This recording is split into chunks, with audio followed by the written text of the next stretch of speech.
오늘 맥주감사절을 맞아 하나님께서 우리에게 주시는 말씀을 봉독합니다. 신약성경 골로새서 3장 15절로 17절의 말씀입니다. 받들어 읽습니다. 그리스도의 평강이 너희 마음을 주장하게 하라. 너희는 평강을 위하여 한 몸으로 부르심을 받았나니 너희는 또한 감사하는 자가 되라.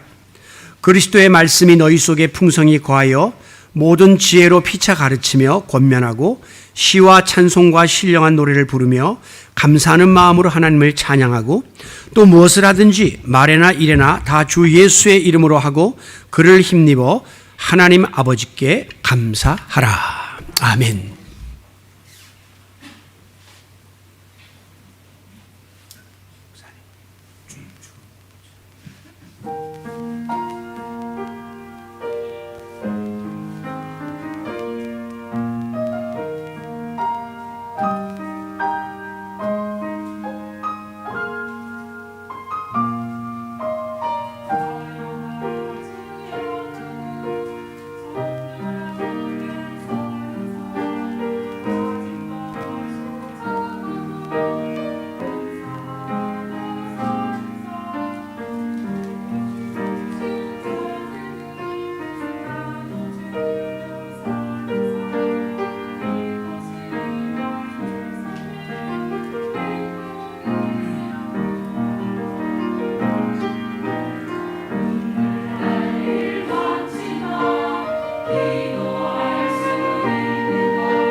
아멘. 얼마 만에 울려 퍼지는 찬양입니까? 참 뒤에 앉아있는데 마음이 울컥하네요. 하나님의 자녀로 사는 것이 행복이다 하는 이 찬양 가사를 들으니까 행복감이 막 마음속에 밀려옵니다. 이제 오늘부터 우리가 찬양을 재개하는데 다른 선교회도 또 목장들도 연습 열심히 해서 하나님께 찬양을 통해 영광 돌리는 귀한 성도 여러분들이 되시기를 바랍니다. 오늘은 맥추감사주일입니다. 출애굽기 23장 16절에 보면 맥추절을 지키라 명령이죠. 이는 내가 수고하여 밭에 뿌린 것의 첫 열매를 거둠이니라 라고 하나님께서 명하셨습니다. 이 하나님의 명령에 의거해서 보리를 거두어 드린 직후에 하나님께 올려드리는 감사의 절기가 바로 맥추절입니다. 이스라엘 백성들은 출애굽 이후에 40년 동안을 광야 생활을 했습니다. 그렇기 때문에 어느 한 곳에서 여유 있게 씨를 뿌리고 곡식을 가꾸고 수확하는 일을 40여 년 동안 전혀 할 수가 없었죠. 그러다가 마침내 약속의 땅 가나안 땅에 정착하게 되자 처음으로 씨를 뿌리고 정성껏 곡식을 가꾸고 수확을 하게 되었을 때에 그들이 그 첫 열매를 부둥켜 안고 감격의 눈물을 흘렸을 것입니다. 이게 얼마 만의 수확인가? 40년 만에 우리 손으로 가꾼 이 밀과 보리를 안고 정말 눈물로 씨를 뿌리는 자가 기쁨으로 단을 거두는 그런 감격을 누렸을 것입니다.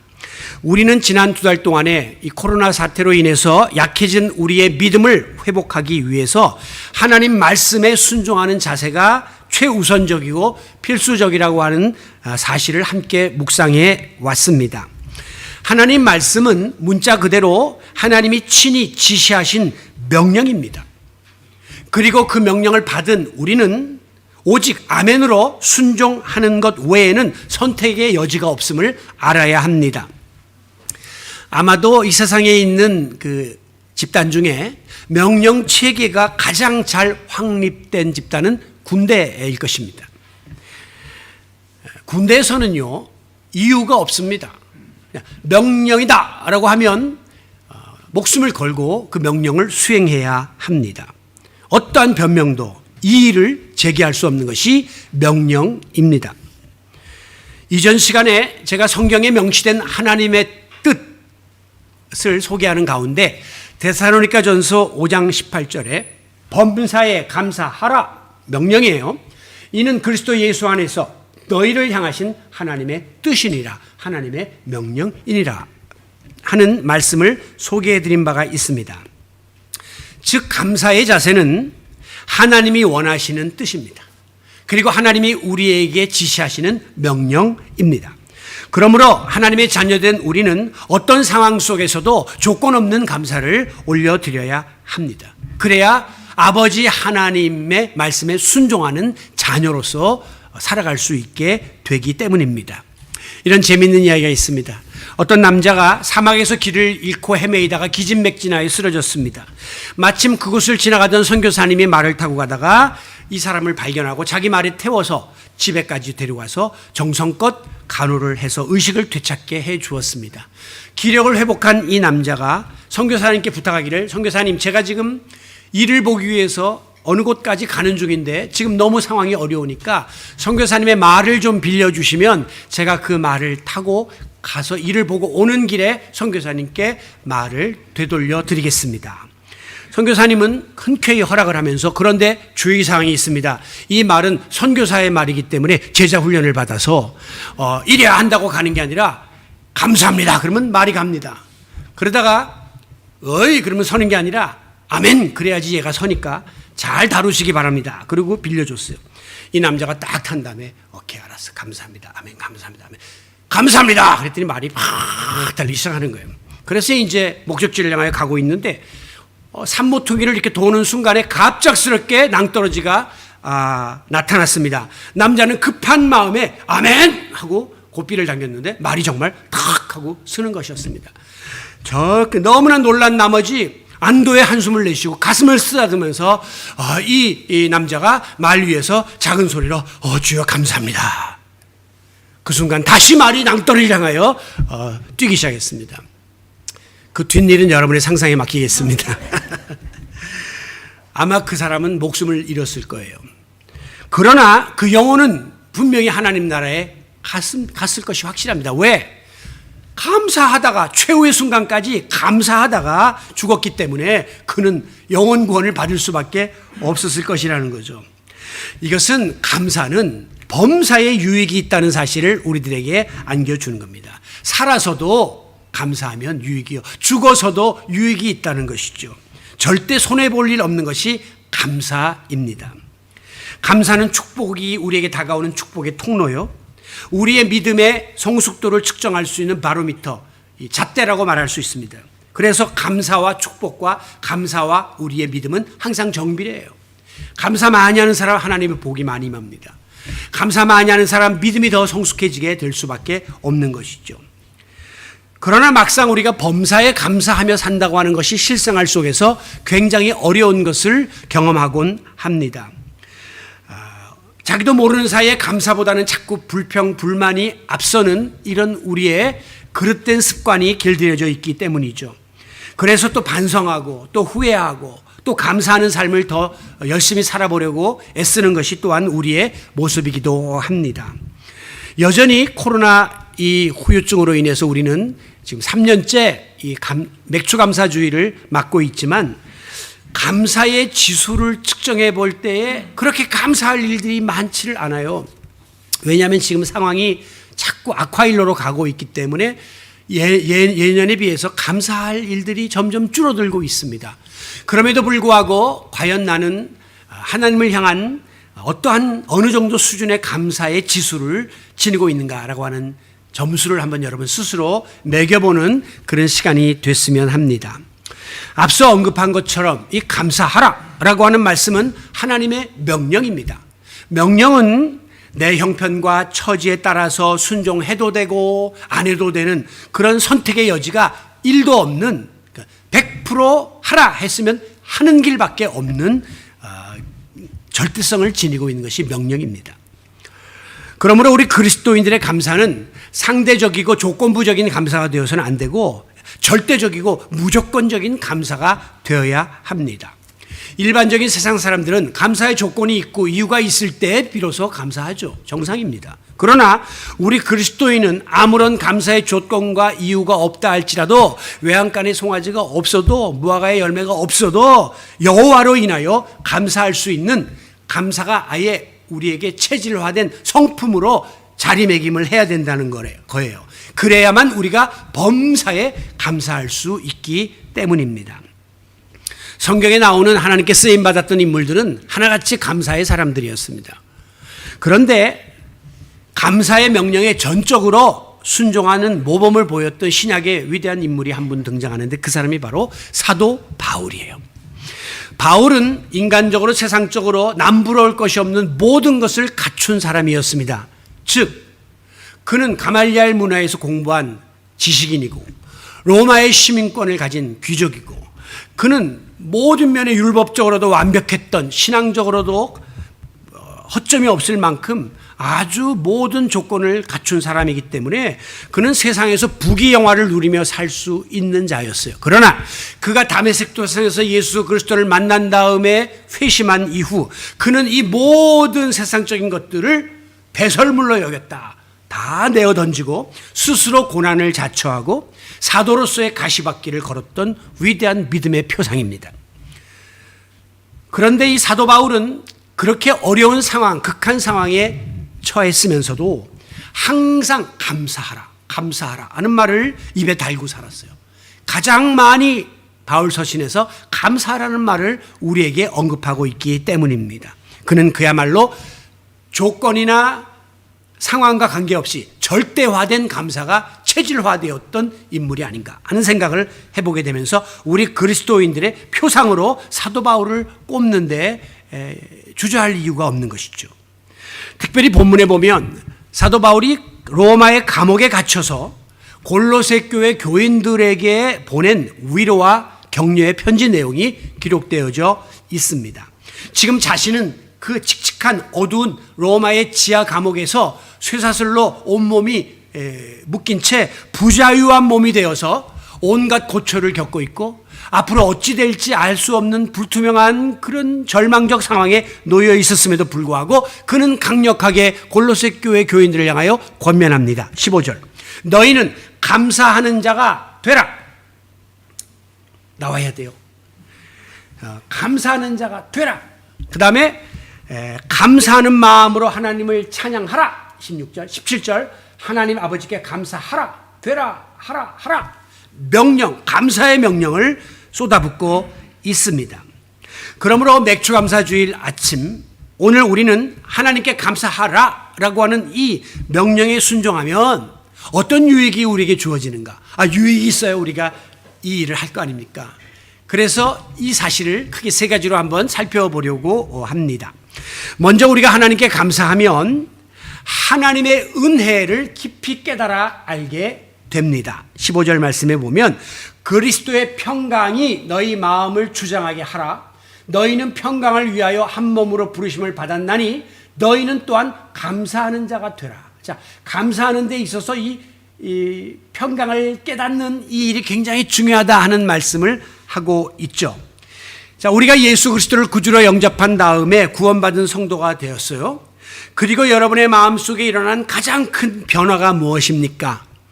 저는 크게 두 가지를 꼽습니다. 첫째는 물밀듯 내 맘에 기쁨이 넘침은 주 예수 내 맘에 오심. 예수 그리스도가 내 마음을 주장하자 내 마음속에 이루 말할 수 없는 기쁨의 삶이 주어지게 되었습니다. 아까 부른 찬양처럼 기쁨을 통한 행복감에 우리가 빠져들게 된 것이죠. 또 하나의 변화는 무엇입니까? 평화로다 하늘 위에서 내려오네. 우리의 마음속에 세상이 알 수 없는, 세상이 줄 수 없는 그리스도로 말미암은 평화, 화평, 평안, 평강이 차고 넘치게 된 거예요.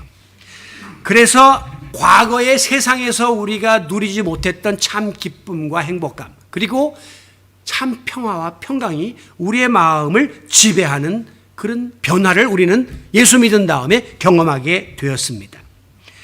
여러분, 이와 같이 우리가 놀라운 하늘로부터 임하는 평안과 평강을 소유하게 된 이유는 무엇입니까? 보면 그리스도가 너희 마음을 주장하기 때문이다 그랬어요. 이제는 내가 사는 것이 아니라 내 안에 그리스도께서 살면서 우리의 마음을 주장하고 지배하고 다스리기 때문에 그 주님이 주시는 그 평강이 내 마음 가운데 차고 넘치게 되는 것입니다. 이것이 바로 Amazing Grace, 하나님의 놀라운 은혜입니다. 과거에 경험하지 못했던, 믿지 않는 자들은 상상할 수 없는 그런 놀라운 은혜를 우리가 받아 누리게 된 것이죠. 이 은혜를 깨달아 아는 자, 더더욱이 하나님께 감사할 수밖에 없고, 하나님께 감사하는 자, 더 큰 하나님의 은혜가 임할 수밖에 없는 것입니다. 그렇기 때문에 감사와 은혜는 함께 동반하면서 계속해서 우리의 마음 깊은 곳에 임하는 축복을 누리게 되는 것입니다. 하나님께 감사하면 하나님의 더 큰 은혜를 깨닫게 되고, 은혜를 깨달으면 더 큰 감사를 하나님께 드릴 수밖에 없는 것이죠. 이와 같이 감사는 은혜를 깨달을 때 주어지는 은혜의 산물입니다. 그렇기 때문에 만약에 여러분이 은혜를 망각하면 그 순간에 여러분 마음에는 감사는 사라지고 불평, 불만이 가득 찰 수밖에 없는 것입니다. 시편 103편 2절에 보면 내 영혼아 여호와를 송축하며 그 모든 은택을 잊지 말지어다. 은택, 은혜를 잊어서는 안 된다라고 말씀합니다. 그런데 우리 사람들은 은혜는 물에 새긴다고 하는 말이 있듯이 그냥 늘 받는 은혜를 대수롭지 않게 생각하거나 또 너무 받은 은혜가 크다 보면 뭐 그 정도 뭐 이렇게 생각을 해가지고 그냥 스쳐 지나가 버리고 망각할 때가 얼마나 많은지 모릅니다. 그 대표적인 은혜가 바로 부모님 은혜예요. 부모님 은혜가 생각해보면 오랜 시간 동안 얼마나 많이 우리에게 공급되었습니까? 그런데도 그냥 우리는 이것은 그냥 당연한 것으로 여기고 은혜로 여기지를 않고 그냥 어버이날 그냥 1년에 하루 그냥 뭐 생색내고 생일날 생색내는 정도에 그칠 때가 얼마나 많습니까? 어떤 동생과 언니의 대화입니다. 동생이 하늘나는 새를 보면서 신기한 듯 물었습니다. 언니, 저 새는 무슨 힘으로 하늘을 저렇게 날아다니는 거야? 그거는 날개가 있잖아. 날개의 힘으로 저렇게 하늘을 나는 거지. 동생이 묻습니다. 그럼 세상의 모든 것들은 날개만 있으면 다 저렇게 날아다닐 수 있는 거야? 언니가 답합니다. 아니, 아무리 날개가 있다 할지라도 공기라는 것이 있어야 날 수가 있어. 그래서 날개를 저으며 공기를 밀어내는 그 저항력에서부터 생기는 힘으로 저렇게 하늘을 날아다닐 수 있는 거야 라고 가르쳐 줬다고 하는 것입니다. 여러분, 우리가 세상에 살면서 나름대로 우리가 날개를 가지고 삽니다. 건강의 날개, 지식의 날개, 재능의 날개, 재물의 날개, 이거를 이제 우리가 달고 이거를 활짝 펼칠수록 더 휘저을수록 우리가 이 세상을 더 행복하게 살 수 있다고 생각을 합니다. 그런데 여러분, 새가 자기 날개만으로는 절대 하늘을 날 수 없듯이 우리 인간에게는 하나님이 제공해 주시는 은혜라고 하는 공기가 있어야 해요. 여러분의 날개만으로는 절대 이 세상을 성공적으로 살 수 없다는 사실을 깨닫고 겸손하게 주님 앞에 무릎 꿇고 날마다 하나님의 은혜를 구해야만 여러분이 달고 있는 그 날개가 구실을 할 수 있음을 믿으시기 바랍니다. 내가 지금까지 이만큼 살아올 수 있었던 이유는 결코 내 날개의 힘 때문이 아닙니다.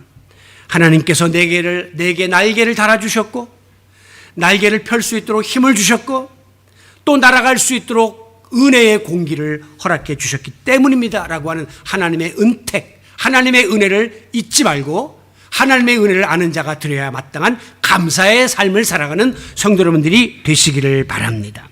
잠언 16장 9절에 보면 사람이 마음으로 자기의 길을 계획할지라도 그 걸음을 인도하시는 이는 여호와시다 하는 말씀이 나옵니다. 정말 맞는 말씀이라는 생각이 특히 이 코로나 시대에 새록새록 듭니다.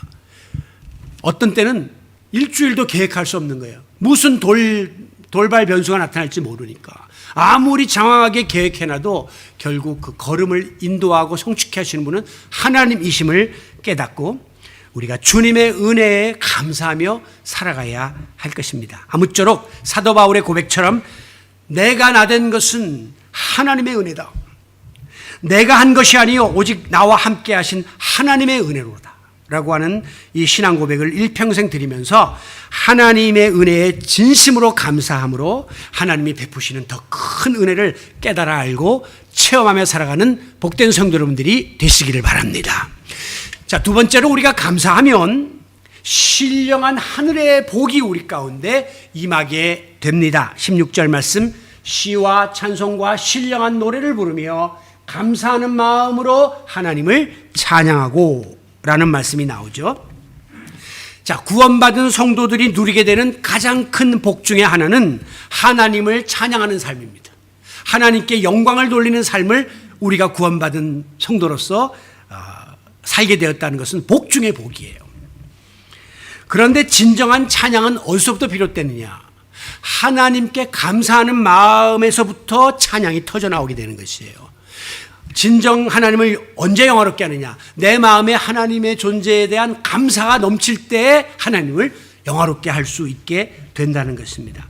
그러므로 우리가 감사하라라고 하는 이 명령에 순종하게 되면 시와 찬미와 신령한 노래로 하나님을 찬양하는 특권을 누리게 되면 물론이거니와 찬송 가운데 거하시는 하나님께서 베풀어 주시는 하늘의 신령한 복을 받아 누리게 되는 것입니다. 시편 50편 23절 말씀에 보면 감사로 제사를 드리는 자가 나를 영화롭게 하나니, 그래서 누가 하나님을 영화롭게 하느냐, 누가 하나님께 영광을 돌리느냐, 감사로 제사 드리는 자다라고 했습니다. 즉 감사는 하나님께서 우리에게 주시는 축복을 획득할 수 있는 자격증이에요. 그러니까 감사 없이는 하나님을 영화롭게 할 수 없고 하나님이 베푸시는 복도 누릴 수 없다고 하는 사실을 기억하시기 바랍니다. 누가복음 17장에 보면 예수님이 하루는 사마리아와 갈릴리 사이로 지나가시게 되었는데 10명의 나 환자가 예수님이 지나가신다는 사실을 알고 가까이 그때는 나 환자들을 접하지 못하게 하기 때문에 멀리 서서 외치기를 예수여 우리를 불쌍히 여겨주소서라고 부르짖었습니다. 그러자 예수님이 그들을 향하여 가서 제사장들에게 너희의 몸을 보이라 이렇게 말씀합니다. 그 당시에 이 사람이 나병이 걸렸나 나병에서 완치되었나를 판정하는 일은 제사장들이 했단 말이죠. 그렇기 때문에 예루살렘에 가서 제사장들에게 너희 몸을 보이라, 그 말은 너희 몸이 낫게 될 것이다 라는 예언의 말씀이죠. 그들이 이 말씀에 순종해서 예루살렘으로 가는 도중에 보니까 어이 자네 그 코가 뭉드러졌네. 코가 생겼네. 아니 이거 뭐요? 손이 다시 손가락이 생겼네. 다시 나병이 사라지고 회복되는 놀라운 역사를 경험하게 된 것입니다. 그러자 너무나 기쁜 나머지 그들 중에 9명은 예수님이 집으로 달려가서 가족들에게 이 기쁜 소식을 나누었습니다. 그러나 10사람 중에 유일하게 사마리아 사람 한 사람만 예수님에게 와서 무릎을 꿇고 엎드려 하나님께 영광을 돌렸다. 그리고 주님께 감사했다라고 기록하고 있습니다.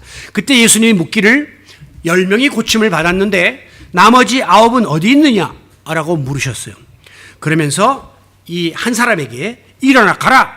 내 믿음이 너를 구원하였느니라 라고 그에게 복을 선언해 주셨습니다. 여러분, 나병에서 고침받은 이 엄청난 은혜를 입었으면서도 감사할 줄 몰랐던 9명은 육신의 질병은 고쳤는지 모르지만 영혼이 구원받지 못하는 불행한 신세가 되고 말았습니다. 그러나 주님 발 앞에 엎드려 감사를 드렸던 이 한 사람은 비록 율법적으로는 구원받을 수 없는 이방인 출신 사마리아 사람이었지만 그는 육신의 질병을 고침받음은 물론이거니와 영혼까지 구원받아 하나님의 자녀가 되는 복을 누리게 되었음을 믿으시기 바랍니다. 하늘의 신령한 복이 감사하는 자에게 임한 것입니다. 반면에 창세기 2장에 보면 아담과 하와가 선악과를 따먹고 범죄하여 타락함으로 에덴 동산에서 수치스러운 모습으로 추방당하죠. 그 이유는 뭡니까? 하나님께서 당신의 형상을 따라 존귀하게 아담과 하와를 만드시고 그리고 생육하고 번성하라, 땅에 충만하라, 땅의 모든 것을 다스리고 정복하라. 하나님께서 온갖 복을 쏟아부어 주시고 그리고 특권을 부여해 주셨습니다. 그런데도 불구하고 이 엄청난 하나님이 부여해 주신 복에 대한 관심보다 오히려 저거 왜 못 먹게 하셨나라고 하는 동산 중앙에 있는 그 선악과에 대해서 의구심을 품었다가 그만 사탄의 유혹에 빠져서 졸지에 이 모든 것을 다스리고 누릴 수 있었던 에덴의 주인이 에덴에서 추방되는 저주를 받게 되고 말았던 것입니다.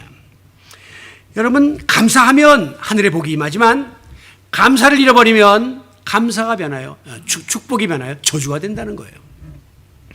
오늘 그러므로 우리는 감사의 마음을, 감사의 생각을 더 많이 품어야 돼요. 그러면 그럴수록 하나님이 주시는 신령한 복이 더 많이 우리 가운데 임하기 때문입니다.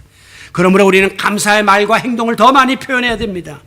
그래야 할 때 하나님이 예비하신 신령한 하늘의 복이 여러분의 영육간에 덤으로 풍성히 임하는 놀라운 축복의 주인공들이 되시기를 바랍니다. 자, 마지막에 이제 감사하면 어떤 일이 벌어지느냐? 능력과 권세 있는 삶을 살게 됩니다. 17절 말씀에 보면 또 무엇을 하든지 말에나 일에나 다 주 예수의 이름으로 하고 그를 힘입어 하나님 아버지께 감사하라 라고 말씀했습니다. 여러분, 우리가 예수님 구주로 영접한 다음에는 우리는 살든지 죽든지 내가 먹든지 마시든지 하나님의 영광을 위하여 한다 하는 신앙 고백이 있죠.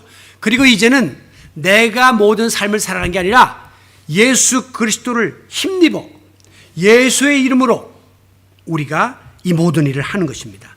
그렇기 때문에 결과적으로 빌립보 4장 13절 말씀이 적용되는 거예요. 내게 능력 주시는 자 안에서 성삼위 하나님의 능력으로 예수 그리스도의 권세로 또 성령의 능력으로 내가 모든 것을 할 수 있다라고 하는 자신감이 생기고 적극적이고 긍정적이고 능동적인 삶의 자세로 바뀌게 되고 실제로 이 세상을 권세 있게 살아가게 되는 것입니다. 예수 믿기 전에는 내가 그렇게 스스로가 모자라 보이고 삶을 비관하고 이렇게 살던 우리들이 예수님을 영접한 다음부터는 자신감이 붙고 모든 걸 할 수 있다 도전하게 되고 그리고 능치 못할 일이 없다라고 세상 사람들이 상상 못했던 능력 있는 삶을 살게 된 이유가 바로 여기에 있는 것입니다. 하나님 아버지께 그를 힘입어 감사하면 그 힘이 우리 가운데 공급된다고 하는 것입니다. 우리가 세상을 살다 보면 그 희한하게도 꼭 밝은 면과 어두운 면이 같이 옵니다. 우리가 아침에 밤새 어두웠지만 또 해가 돋는 것과 같은 거죠. 지난 주일 오랫동안 폭우가 쏟아부었지만 또 쨍하고 날이 개는 것과 같은 거예요. 하나님은 우리 인간사에 이 두 가지를 동시적으로 교차하며 겪도록 하셨습니다. 그래서 아주 비가 나며 밤 같은 삶만 사는 사람도 없고 아주 낮같이 형통하는 삶만 사는 사람도 없고 이 두 가지가 함께 오면서 우리가 하나님의 존재 앞에 겸허할 수 있게 만든 것인데요. 그런데 이제 우리가 감사의 마음을 품게 되면 모든 것들이 다 긍정적이고 적극적이고 희망적으로 보입니다. 이 선글라스 끼는 것과 똑같아요.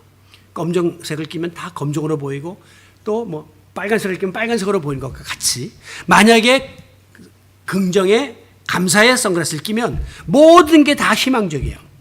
예를 들면 밤새 비가 많이 왔습니다. 그런데 땅이 막 지러요. 감사하는 마음의 자세를 가진 사람은 야 오늘 밤에 비가 많이 와서 먼지가 다 좀 사라졌겠네. 그리고 모처럼 이렇게 비가 오니까 분위기가 참 좋고 멋있는 하루가 되겠네. 이렇게 마음에 기대를 가지고 하루를 출발하는데 이게 부정에 감사할 줄 모르는 이 선글라스를 낀 사람은 이거 땅 지러가지고 모처럼 구두 닦았는데 구두 떠가지고 세차 있는데 다 망가지고 아이고 나 이게 지겨워서 짜증과 불평으로 어차피 주어진 현실인데 그거를 그렇게 받아들이게 된다는 거죠. 포도를 먹으면서도 감사의 선글라스 낀 사람은 야 포도는 역시 이렇게 씨를 이렇게 뱉으면서 먹는 요게 일품이야 라면서 맛있게 먹는데 이 불만의 선글라스 낀 사람은 이 씨만 없으면 좋겠구만 이거 일일이 뱉으면서 먹으려니까 감질나가지고 귀찮은데 성질나서 포도는 안 먹어 내가 이렇게 성질을 낸단 말이죠. 여러분 어떤 마음 자세를 지니냐에 따라서 세상을 보는 눈이 달라지고 인생을 보는 눈이 달라지고 삶의 자세가 완전히 달라지고 맙니다.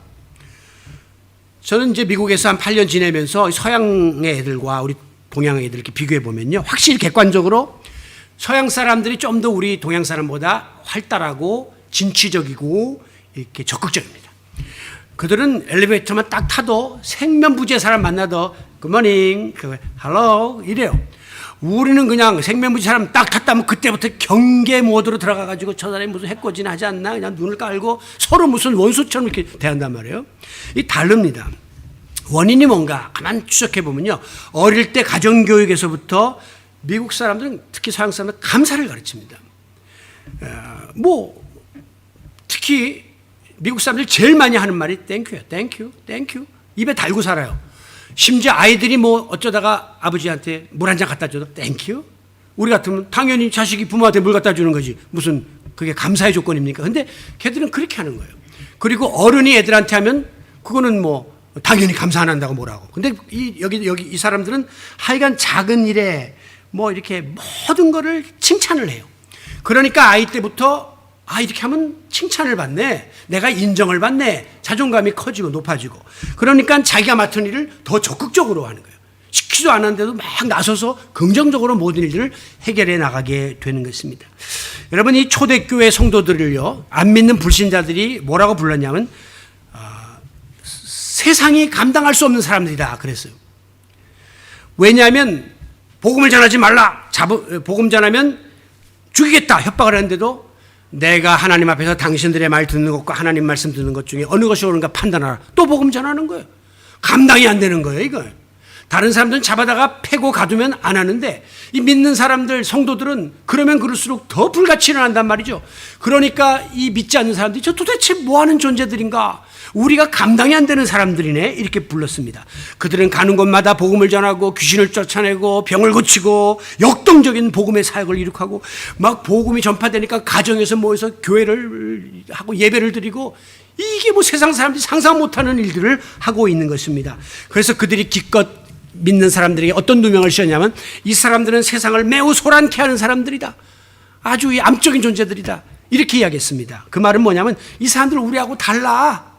우리 믿는 사람, 저 믿는 사람, 믿지 않는 사람하고 차별화되어 있어. 그런 걸 암암리에 인정한 거예요. 무엇이 그들을 다르게 만든 겁니까? 그들은 무엇을 하든지 예수의 이름으로 하기 때문이에요. 자기 이름으로 힘으로 하면 기도 죽고 위축될 텐데 예수의 이름으로 내게 능력 주신 자 안에서 하니까 권세 있는 삶을 살아갈 수 있게 되는 것입니다. 여러분은 다 하나님의 자녀들입니다. 그렇기 때문에 당당하게 살아야 하고 날마다 권세 있게 능력 있게 세상 사람들과 차별화된 삶을 살아갈 수 있기를 원합니다. 그 차별화 중에 가장 중심에 서 있는 게 범사에 감사예요. 이것처럼 무서운 게 없어요. 아니 지금 망했는데 아픈데 지금 다 계획이 깨졌는데 감사한단 말이죠. 이 범사에 감사한다는 이것이 오늘 우리로 하여금 권세 있게 살 수 있도록 만들어주는 원동력이 된다는 사실을 기억하시기 바랍니다. 그렇습니다.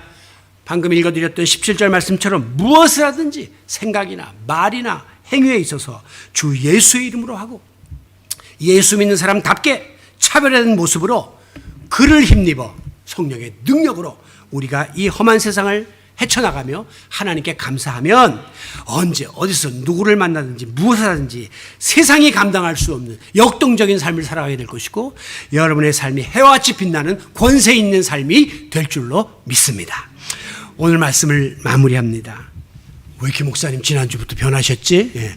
오늘 목장 모임도 있고 또 선교사님도 오셨고 했기 때문에 조금 줄입니다. 우리가 받은 바 은혜에 감사할 줄 아는 마음은 하나님의 형상대로 지음받은 우리 인간만이 할 수 있는 하나님의 선물이에요. 물론 동물들도 가끔씩 뭐 꼬리치고 좋은 표현하지만 감사하는 건 우리 인간만 할 수 있다는 것이에요. 이 말은 거꾸로 말하면 만약에 우리의 삶 속에 감사를 잃어버리면 우리는 사람 구실 못하는 거예요. 그리고 하나님의 기대에 어긋나는 것입니다. 더 나아가서 하나님의 무한하신 은혜를 입은 거듭난 그리스도인으로서 바른 삶을 살아가지 못하게 되고 마는 것입니다. 감사가 있는 곳에는요 사랑이 샘솟고 평화가 깃들며 기쁨과 소망이 넘쳐나는 놀라운 그 힘이 있습니다. 감사는요 메마르고 거친 삶의 의미를 부여하고요 우리의 삶을 윤택하게 하고 보람있게 하고 살맛나게 하는 그런 힘이 있습니다.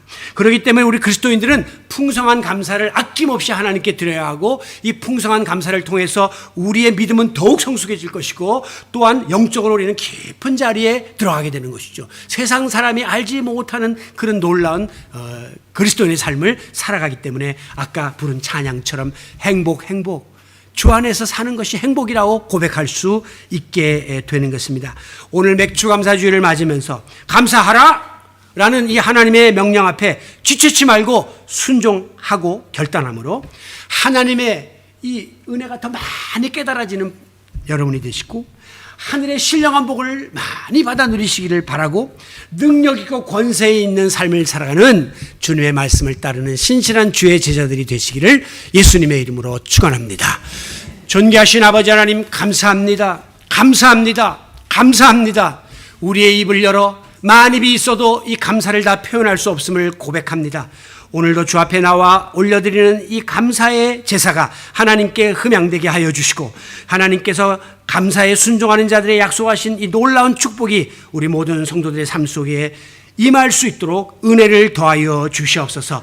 특별히 코로나로 인해서 많이 위축되어 있고 불안하고 또 여러 가지로 불평불만이 터져나올 수밖에 없는 시대 속에 살고 있으나 감사의 입술을 열므로 하나님이 예비하신 더 큰 은혜를 덧입는 우리 모든 성도들이 되게 하여 주시옵소서. 예수님의 이름으로 기도하옵나이다. 아멘. 조금만 할까요? 먼저 제가 오늘 우리 선교사님 선교 보고 잠깐 인사하는 시간을 드리도록 하겠습니다. 우리 문성호 선교사님 또 최옥숙 선교사님이신데요. 잠깐 올라오시죠. 인도 잠무 지역에서 선교하고 있습니다. 우리가 많이 들으셨죠. 오늘 참 어렵게 한국에 나와주셨고 또 어려운 과정을 잠시 이리 올라오셔서 목사님 소개해 주시기 바랍니다. 우리 박수로 환영하겠습니다.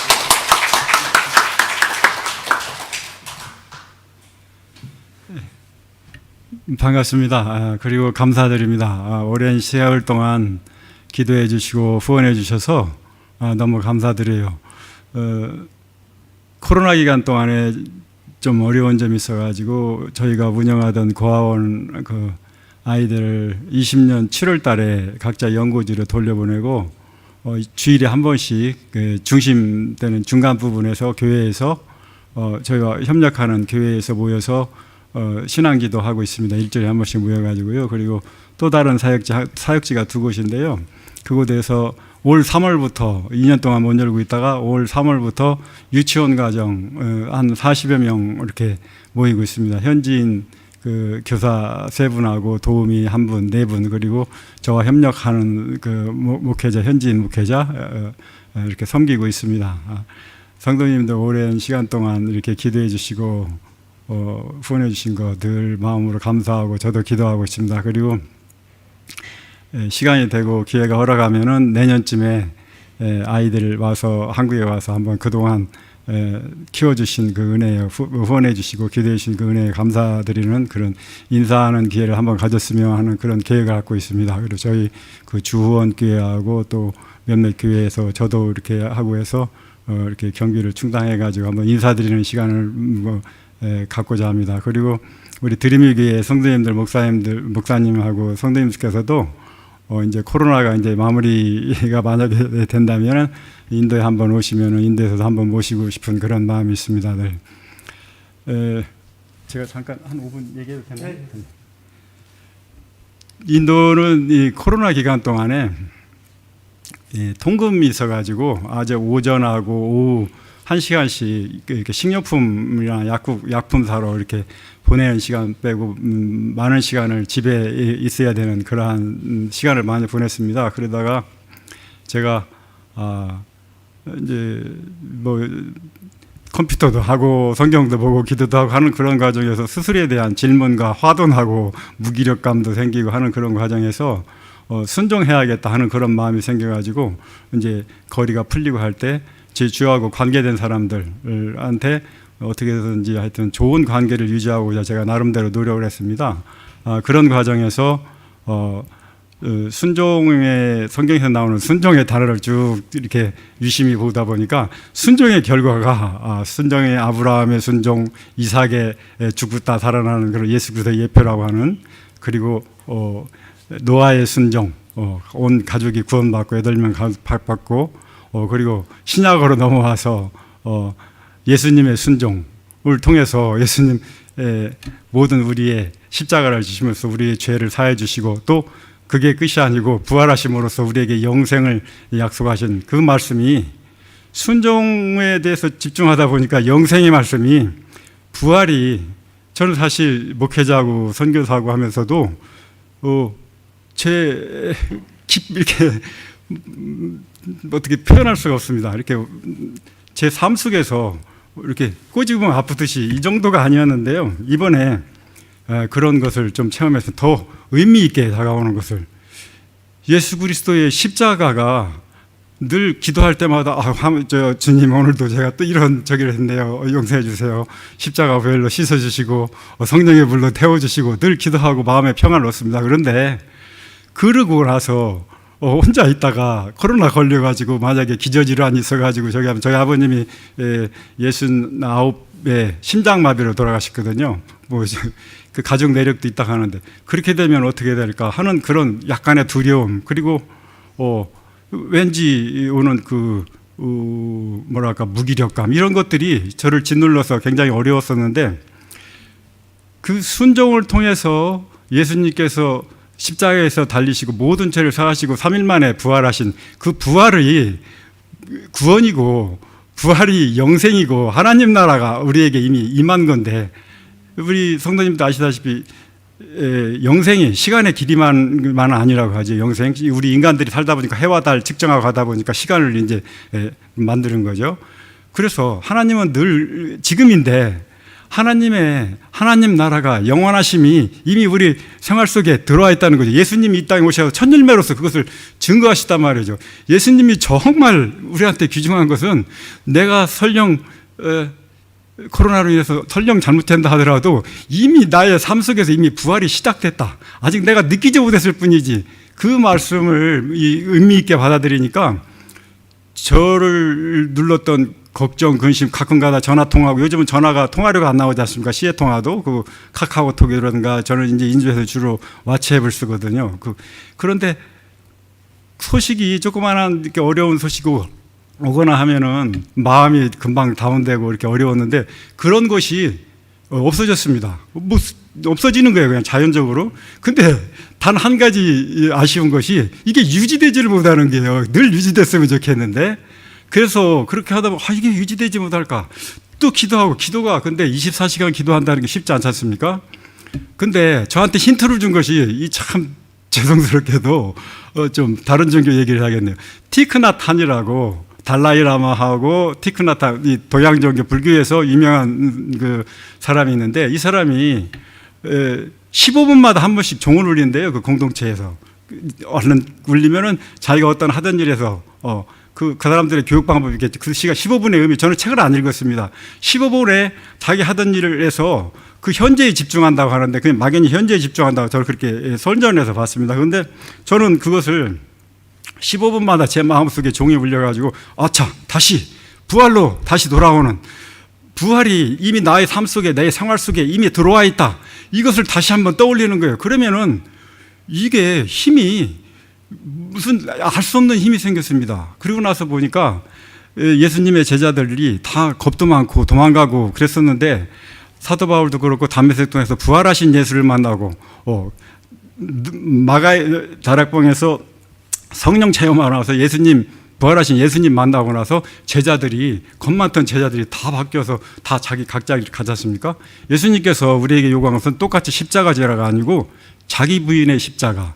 너희가 내 뒤를 따르려거든 자기를 부인하고 자기 십자가를 지고 쫓아라 하고, 자기 부인하는, 우리는 어려서부터 세상 속에서 어머니 교육, 학교 교육의 모든 세상적인 관점 안경을 딱 썼는데, 그거 내려놓고 성경의 관점으로 성경의 안경을 쓰고 예수님의 관점으로 예수님의 시야를 가지고 쓰면은 그것이 십자가라 이거죠. 그걸 떨쳐버리기가, 바꿔 쓰기가 쉽지 않죠. 그것을 훈련을 하는 거예요. 15분마다 빨리 안경 바꿔 써야지. 그런데 그게 확장될수록 제 삶 속에서 자유함이 커지는 것을 느꼈습니다. 요한복음 8장 32절이 저는 신학 시작할 나이 먹어서 했지만 늘 제 마음속에 아주 중요한 단어였습니다. 진리를 알지니 진리가 너희를 자유케 하리라. 진리를 알지니 할 때 이 안다가 단순히 머릿속으로 하는 게 아니고 체험으로서 아는, 습득하는 그런 알지니라고 하더라고요. 우리 성도님들 이번에 코로나 보면 저도 3년 만에 이제 한국에 왔습니다. 그런데 사람들이 저보고 아유 이제 많이 늙었다고요. 56년생입니다 제가. 그런데 뭐 나이가 이제 늙을 나이도 됐죠. 근데 제가 볼 때 우리 성도님들도 다 이제 이 얼굴에 세월의 흔적이 다 남아 있습니다. 우리 목사님 많이 마르셨어요. 그래가지고 말랐다고 이렇게 말씀드렸는데 아르셨다고 하더라고요. 그래서 이제 제가 하는데, 우리 성도님들, 부활은, 영생은, 하나님 나라는 같은 말이죠. 진리 안에서의 자유. 이 같은 말인데 표현만 조금씩 다르게 한 거죠. 이미 우리 삶 속에 와 있습니다. 이것을 놓치면 우리가 손해보는 것이죠. 우리 성도님들 늘 마귀가 우는 사자와 같이 달려들 때 우리는 늘 기도하고 감사함으로, 순종함으로 깨어 있어서 하나님 나라를 누리는 저와 성도님들 다 되시기를 주님의 이름으로 부탁드립니다.